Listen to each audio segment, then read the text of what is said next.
Hello everyone, welcome to ब्रे future. आज हम यहाँ देखेंगे कि रसिया और यूक्रेन के बीच में जो एक कन्फ्लिक्ट हो रही है या फिर जो तनाव एक पैदा हुआ है बॉर्डर एरिया पे, उनके बारे में यहाँ हम लोग पढ़ेंगे सारी बातें कि आखिर इसके पीछे रीज़न क्या है और अभी जो स्थिति बनी है वहाँ पे यूक्रेन और रसिया के बीच में वो किस तरह की बनी है और बाकी जो रिपोर्ट आ रही है उसके मुताबिक क्या अनुमान लगाया जा रहा है, तो सब कुछ यहाँ पे डिस्कस करने वाले हैं। कि आप देख रहे हैं ये टॉपिक काफ़ी आजकल हर जगह आपको देखने को मिल रही है। इस बारे में डिस्कशन हो रहा है कि किस तरीके से जो रसिया है वो यूक्रेन पे अटैक कर सकता है।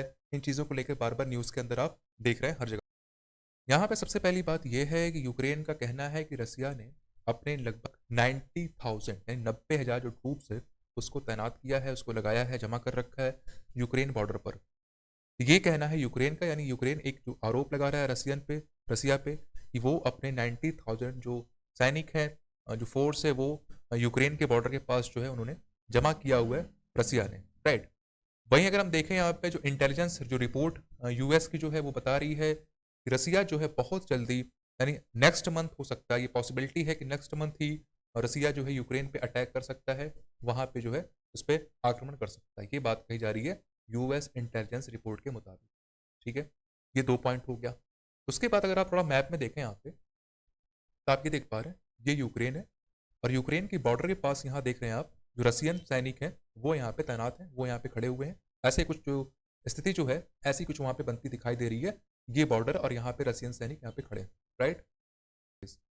रसिया इस बात को डिनाई कर रहा है कि ऐसी कोई बात नहीं है और अगर हम चाहें तो अपने बॉर्डर पे यानी रसियन बॉर्डर पे जो मिलिट्री जो ट्रूप्स है उसको हम वहाँ पे लगा सकते हैं, उसमें कोई प्रॉब्लम नहीं होनी चाहिए किसी देश को।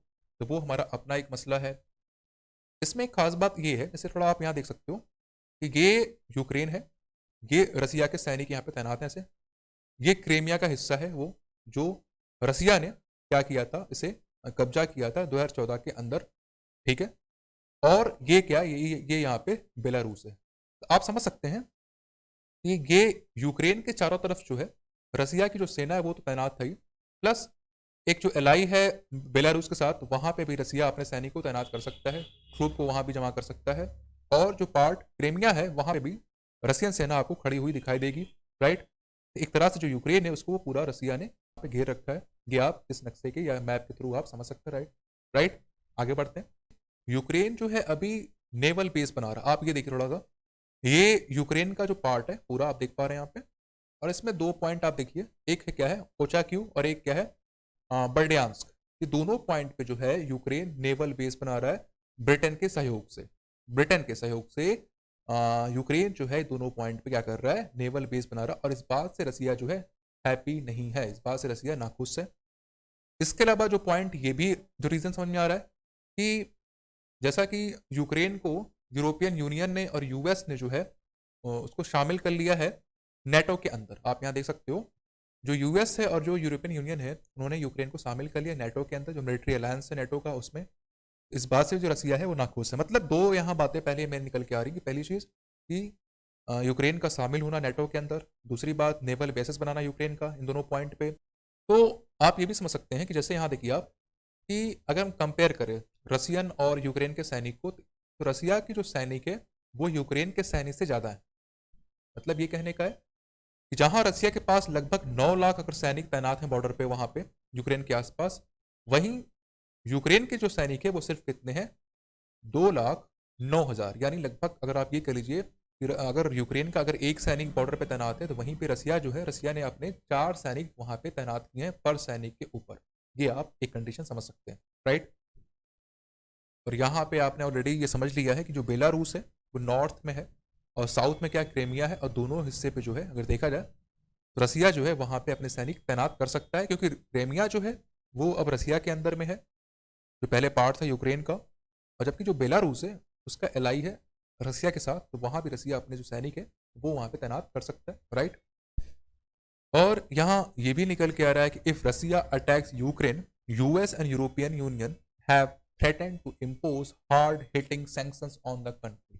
यानी रसिया पे एक तरीके से जो सैंक्शन लगाने की बात की जा रही है यूरोपियन यूनियन के द्वारा और यूएस के द्वारा, कि अगर रसिया जो है अटैक करता है यूक्रेन के ऊपर तो उसके ऊपर एक हार्ड मतलब काफ़ी कठोर जो है सैंक्शन लगाया जा सकता है, जो एक नई पाइपलाइन बिछी है रसिया और जर्मनी के बीच में, उसको भी वो रोक सकते हैं अगर वो जो यूरोपियन यूनियन है वो लोग मिलके अगर रसिया अटैक करता है यूक्रेन के ऊपर। ठीक है, तो ये भी पॉइंट निकल के आ रहा है। आप ये देख सकते हैं यहाँ पे, ये जो पाइपलाइन है वो रसिया और जर्मनी के बीच में ऐसे होते हुए जा रही है, और ये पंप कहाँ से होता है, रसिया से जो है जर्मनी के अंदर जो गैसेस है वो यहाँ पे जाती है, राइट। ये रसिया है और ये जर्मनी है। और अगर हम बात करें थोड़ा सा यूक्रेन और रसिया के जो कल्चर के बारे में, तो उनका काफ़ी एक जैसा होता है। कल्चर की बात करें, लिंग्विस्टिक की बात करें, फैमिली लिंक्स की बात करें, तो वो आपस में काफ़ी उनका मैच होता है यूक्रेन और रसिया का। As part of the Soviet Union, Ukraine was the second most powerful Soviet republic after Russia। और अगर जब जब पार्ट था अगर सोवियत यूनियन का, तो उसमें क्या था कि रसिया के बाद जो है यूक्रेन सबसे ज़्यादा पावरफुल जो है एक कंट्री था, ये देखा गया। इसका सोवियत यूनियन का अगर देखा जाए, बात की जाए उस टाइम की, तो रसिया के बाद जो यूक्रेन सबसे ज़्यादा पावरफुल कंट्री है, राइट। जो पूरी डिटेल थी मैंने यहाँ पे आपके साथ शेयर कर लिया है। अगर वीडियो पसंद आई हो तो लाइक करिए, सब्सक्राइब करके शेयर भी करिए। Thank you so much.